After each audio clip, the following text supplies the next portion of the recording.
अस्सलाम वालेकुम viewers, welcome to Urdu से YouTube channel. Like the video, subscribe my channel and press the bell icon to get notified. नाम है मेहदी। मेहदी नाम के इंग्लिश में स्पेलिंग बनते हैं MEHDI। मेहदी नाम का इस्तेमाल लड़कों के नामों में होता है। मेहदी नाम लड़कों के लिए मखसूस है।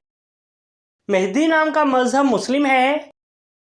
मेहदी नाम के मायने हैं रहनुमा। मेहदी नाम के इंग्लिश में 5 हरूफ हैं और ये एक लफ्ज़ है।